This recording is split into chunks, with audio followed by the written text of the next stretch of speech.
जय भीम नम बुद्धाय. मातंग समाजाची 75 वर्षाची आजी बघा काय म्हणते. पुढे आपल्यासारख्याची का जात का फिरा जाय तिकडे. चालेल लेकर आमचे काय बी काम करे शिक्षण शिकून छोटे मोठे सुद्धा नोकरी आमच्या लेकरायला नका. काय का नोकरी आपल्या लेकरायला. किती शिक्षण शिकला तुम्ही शिकला का नाही. भरपूर शिकलो. मग आता त्याला इलाज काय करा आम्ही.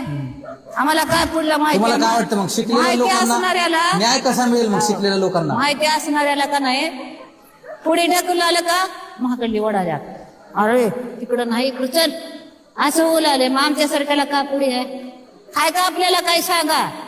कुठे नोकरी आहे का आपल्या लेकरायला. नाही झाडू मारायची तर हाय का.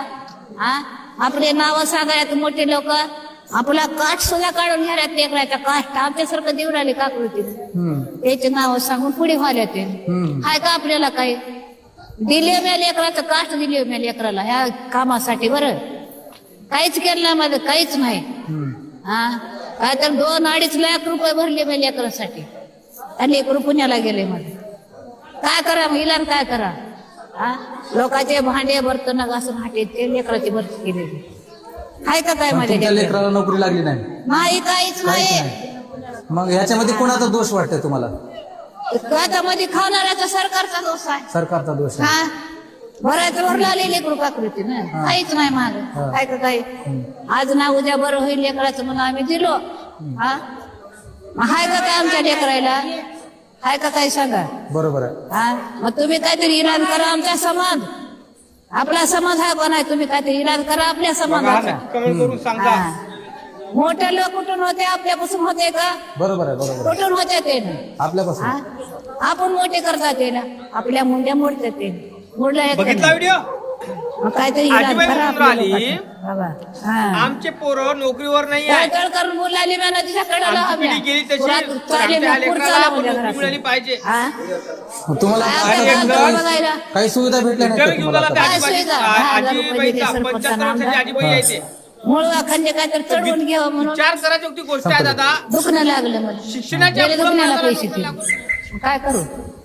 नाही इलाज आहे. मग ह्या इलाजाचं काय तर तुम्ही आपला जो मातंग समाज आहे गरीबीला गरीबच राहिला ह्याचं कारण काय वाटते. आता कारण काय इलाजच नाही आमचा. काय का काय इलाज. मग तुम्ही काय तर इलाज करा आपल्या समाजाचा. सरकार म्हणते की आता इलाज म्हणून आरक्षण मध्ये नोकऱ्या देऊ तुमच्या लेकरांना मातंग समाजाच्या अजून मागे राहिलेल्या जातींना. तेच काय तरी इलाज करा तुम्ही. पुढे होणारे तुम्ही आता शिकलेले पण शिक्षक आता हे लेकरांना थोडं शिकले मग मला विचारायचं माय आपल्या सोबतचे जे नवबोधाचे लोक. बघितला व्हिडिओ. आजीबाई म्हणून राहिली आमचे पोरं नोकरीवर नाही आहे. आमची पिढी गेली तशी पण आमच्या ह्या लेकराला पण नोकरी मिळाली पाहिजे. आणि एक जण इंटरव्ह्यू घेऊन आला त्या आजीबाईचा 75 वर्षाची आजीबाई आहे ते. तर विचार करायची होती गोष्ट आहे दादा. शिक्षणाच्या मुळे माणसाला नोकरी लागू शकते. डफळं वाजवल्यानं भीक मागतल्यानं पोतराजगीपणा केल्यानं कधी नोकरीवर लागते का माणूस. नाही. आपल्याला कलेक्टर बनायचं असन तर कलेक्टरसाठी त्या पद्धतीचं एज्युकेशन लागते ना. पण ह्या आजीबाईला ह्या समजून काय नाही समजून. ती म्हणते की आमच्या पोरायला नोकऱ्या लागून राहिल्या नाही. नोकरी आरक्षण नसते लागत त्यासाठी एज्युकेशन पाहिजे असते. काही बैताळ लोक आहे मातंग समाजाचे ह्या तर बाया गेलेलेच आहे.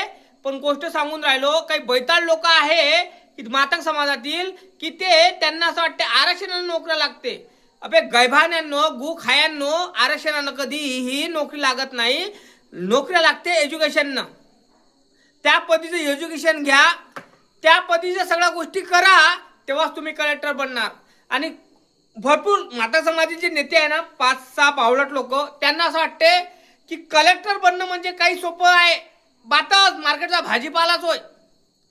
कलेक्टर बनण्यासाठी अमरावती जिल्ह्याचा एक कलेक्टर असतो. त्याच्यापाशी पुरा जिल्हा त्याच्या ताब्यात असतो. तो कलेक्टर बनण्यासाठी त्याला ढिगारे 24 तास 28 तास त्याला अभ्यास करावा लागते. तेव्हा तो कलेक्टर बनतो. आणि यांना असं वाटते का मार्केटचा भाजीपाला होय बनला तर बनते माणूस. काही गैबाने लोकांना असं वाटते. मला सांगायचं कसं आहे माझ्या आंबेडकरी मातंग समाज आहे तो त्याच्यामध्ये किती लोक शिकलेले आहे नोकरीवर आहे चांगल्या पद्धतीनं. मी दाखवू शकतो तुम्हाला किती लोक 30-40% लोक नोकरीवर आहे चांगल्या पद्धतीच्या पॉवरच्या नोकरीवर आहे बिझनेस करून राहिले. पण ते आजीबाईचं वक्तव्य असं आहे का आमचे लेकर नोकरीवर लागून नाही राहिले बा. मग आरक्षणाच्या मुळे लागत असते का नोकरीवर? आरक्षणाच्या मुळे लागते असं नाही म्हणत नाही मी, आरक्षणाच्या मुळे लागते. पण कसं आहे की तिथपर्यंत एज्युकेशन पाहिजे ना. तुम्हाला असं वाटत असेल आमचा मुलगा 10वी शिकलाय, 12वी शिकलाय, BA झाला, MA झाला, काही कामाचं नाही BA MA. कळलं काय? गिनत नाही त्या BA MA. कळलं? त्यासाठी एज्युकेशन कसं पाहिजे, ज्या पद्धतीची नोकरी आहे त्या पद्धतीचं एज्युकेशन पाहिजे, तेव्हाच त्या माणसाला नोकरी लागू शकते. काही शिकलं काही काही केल्याने नोकरी लागत नसते. अगोदर ते पोतराजीपणा सोडा, अगोदर डफळं वाजवणं सोडा, तेव्हाच तुम्ही नोकरी लागू शकणार. तुमची येणारी पिढी नोकरीवर लागणार. नाहीतर आजीबाई तुला खोटं नाही सांगत, येणारी जी पिढीचं जाऊ दे, पण गोष्ट नाही सांगत, येणारी जी पिढीचं जाऊ दे, ती मागची पिढीच नोकरीवर लागणार नाही. येणारी पिढीचं काय जाऊ दे, मागची पिढीच नोकरीवर लागणार नाही. तू तर तुझ्या जमान्यामध्ये तर नोकरी लागल्या नसन काय नसं आम्हाला का माहिती, तेव्हा तर बाटच होता म्हणा.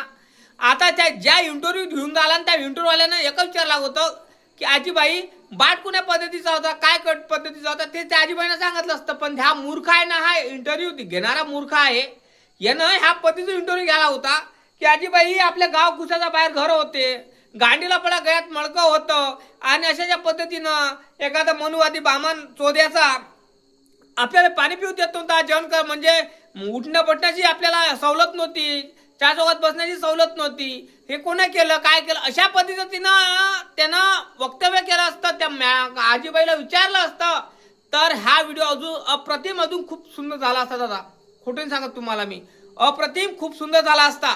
का झाला असता? कारण ते आजीबाईच्या तोडून निघालं असतं की नाही बाबू, बाबासाहेब आंबेडकरांनी आमच्या गांडीचा फळा गळ्यात मडकं होतं ते काढलं, आम्हाला उजागिरी नव्हती रे इथं तिथं बसण्याची, आम्हाला बोलण्याची उजागिरी नव्हती.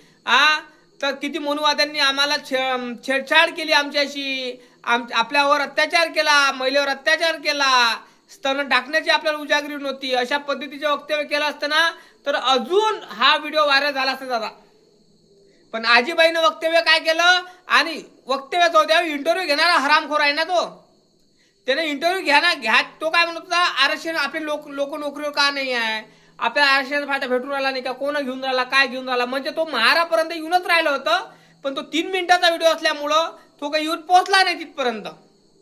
पण दुसरा पार्ट आपण लवकरात लवकर बनवूया याच्यावर, कारण कसं आहे आजीबाईचा दुसरा पार्ट बनणार आहे याच्यावर. का दुसऱ्या पार्टमध्ये तिने हे सांगितलं आहे की महाराणा आरक्षण खाल्लं, महाराजांच्या मुळे आपण आपले लेकर समोर गेले नाही, काहीतरी करा. पण ह्या पहिल्या पार्टमध्ये काय सांगितलं आहे की सरकारच्या मुळे असं होऊन राहिलं, तसं होऊन राहिलं. आजीबाई सरकारला दोष दे, महाराजांना दोष देऊ नको, कारण हे माझं मत आहे. आणि तो इंटरव्ह्यू घेऊन राहिला हा मूर्ख आहे, गदाळा आहे, याला हे समजत नाही तर आजीबाईला काय विचारलं पाहिजे काय नाही. ती म्हणून राहिली आजीबाई आम्ही पैसे दिले, भरले, अमकं केलं टमकं केलं, आमचे लेकर पुण्या मुंबईला जॉब करू राहिले. आता तू अगदी बरोबर बोलली, मी MA झालोय माय, मी BA MA झालाय माय, काही कामाचं नाही BA MA माय. मी शेती करू राहिलो, मग विचार कर या गोष्टीचा. महारमध्ये कितीतरी लोक असे आहे की ते शिकूनही न शिकल्यासारखे आहे, त्याच्यापाशी 2-2, 3-3 डिग्री असूनही ते नोकरीवर नाही आहे. आणि तू गोष्ट करून राहिली मी अमके भरले टमके भरले, आमचे लेकर शिकून आलं, ते लेकर शिकले असं दुनिया. पण त्या पद्धतीने नोकरीला त्या पद्धतीचं एज्युकेशन पाहिजे, त्या पद्धतीचं एज्युकेशन पाहिजे ना. 24 तास 28 तास अभ्यास करावा लागते तेव्हा नोकरी लागते, असं लागते का भाजीपाला आहे काय. तर हा व्हिडिओ शेअर झाला पाहिजे, लाईक आणि चॅनलला सबस्क्राईब झाला पाहिजे, शेअर झाला पाहिजे हा व्हिडिओ. जय भीम, जय शिवराय, जय जवान, जय किसान, जय संविधान.